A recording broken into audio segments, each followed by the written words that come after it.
হ্যাঁ everyone, welcome সবাইকে। আমি এখন সকালে রান্না করব। প্রথমেই প্রেসার কুকারে ভাত বসিয়ে দিয়েছি। তারপর সকালবেলা তুলসী পাতা তুলে নিয়েছি। তুলসী পাতা হাত দিয়ে করে গরম করে আমি খেয়েছি, বাবুকে খাওয়াবো। খুব সর্দি কাশ। তারপর লঙ্কা কেটে নিচ্ছি, মা লাউ কাটতেছে। লাউয়ের তরকারি রান্না হবে উনুনে। আর গ্যাসের মধ্যে ভাত বসিয়ে দিয়েছি প্রেসারে।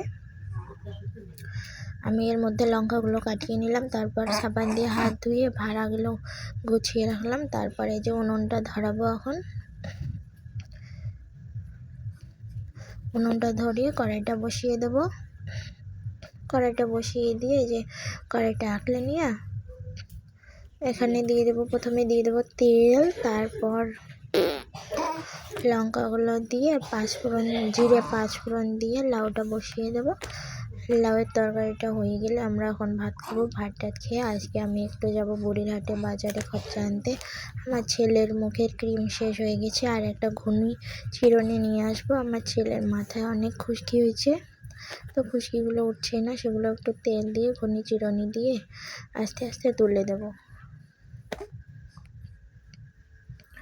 আজকে সকালে উঠেছি 8টার সময়। কালকে সারা রাত ছেলে ঘুমোতে পারেনি, খুব জ্বালা করছিল। কালকে শুয়েছিল ওর। তারপর ছান টান করে এই যে খাওয়া দাওয়া করে রান্না করে এই যে সব কাজ গুছিয়ে নিচ্ছি। কাপড় চোপড় সব মেলাই দিয়ে ভাড়া করা খাওয়া দাওয়ার পর মেজে নিচ্ছি।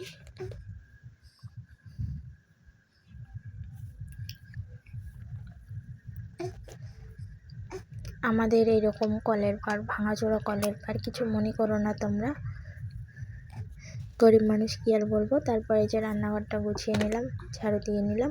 তারপরে যে ছেলেকে ছান করাচ্ছি, ছান টান করিয়ে ওকে তেল মালিশ করিয়ে ওকে রেডি করে মা কাজ করতেছে। ওকে বারান্দায় বিছানা পেরে বসিয়ে রেখেছি। তারপর বাজারে গেছি, বাজার থেকে আইসা আবার রান্না করলাম। রান্না করে খাওয়া দাওয়া করে বাসন কুসন নিজে এই যে কাপড় চোপড় তুলে আর দুবারে ঝাড় দিতেছি। ঝাড়টা দিয়ে জাকনগুলো পোড়া দেবো। তারপর আবার ছেলেকে নিয়ে সন্ধ্যাবাতি দাও, দর্জির কাজ করি। গ্রামের মহিলাদের আমাদের কত চাপ, তাই না বলো বন্ধুরা?